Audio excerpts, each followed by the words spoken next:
നവകേരള സദസ്സ് അവസാനിക്കാൻ ഒരു ദിവസം ശേഷിക്കെ മന്ത്രിസഭയുടെ പര്യടനം കൊണ്ട് എന്ത് നേട്ടമാണ് ഉണ്ടായതെന്ന ചോദ്യം പ്രസക്തമാകുന്നു.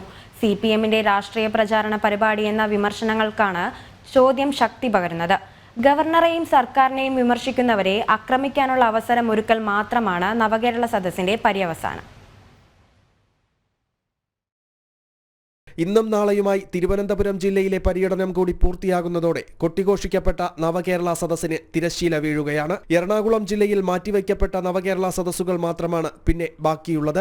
ഇത് ജനുവരി ആദ്യവാരം നടക്കും. യാത്ര പര്യവസാനത്തിനൊരുങ്ങുമ്പോൾ എന്ത് നേട്ടമാണ് ജനങ്ങൾക്കും സംസ്ഥാനത്തിനും ഉണ്ടായതെന്ന ചോദ്യം പല കോണുകളിൽ നിന്നും ഉയർന്നു തുടങ്ങി.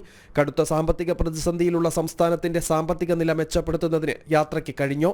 KSRTC ജീവനക്കാർക്ക് മുടങ്ങാതെ ശമ്പളം നൽകുന്നതിൽ തീരുമാനമുണ്ടായോ? വിലക്കയറ്റം നിയന്ത്രിക്കാൻ യാത്രയ്ക്കായോ? ക്ഷേമ പെൻഷൻ വിതരണത്തിലെ പ്രതിസന്ധി നീങ്ങിയോ? തുടങ്ങി നിരവധി ചോദ്യങ്ങൾ മാറ്റമില്ലാതെ തുടരുന്നു. ജനങ്ങളുടെ പരാതി സ്വീകരിക്കലല്ല യാത്രയുടെ ഉദ്ദേശമെന്ന് ഘടകകക്ഷി MP-യായ തോമസ് ചാഴികാടനെ മുഖ്യമന്ത്രി തന്നെ യാത്രയിൽ തിരുത്തി. ഗവർണറെ വിമർശിക്കാനും വിമർശകരെയും പ്രതിപക്ഷത്തെയും കായികമായും അല്ലാതെയും നേരിടാനും മാത്രമാണ് മുഖ്യമന്ത്രിയും CPM-ഉം യാത്രയിൽ ഉടനീളം ശ്രമിച്ചത്. ലോക്സഭാ തെരഞ്ഞെടുപ്പ് മുന്നിൽ കണ്ട് സർക്കാർ ചെലവിൽ CPM സംഘടിപ്പിച്ച കേവലം രാഷ്ട്രീയ പ്രചരണമെന്നല്ലാതെ നവകേരള സദസ്സിനെ വിശേഷിപ്പിക്കാൻ കഴിയില്ല എന്ന വിമർശനം ഇവിടെയാണ് പ്രസക്തമാകുന്നതും. ജനം, തിരുവനന്തപുരം.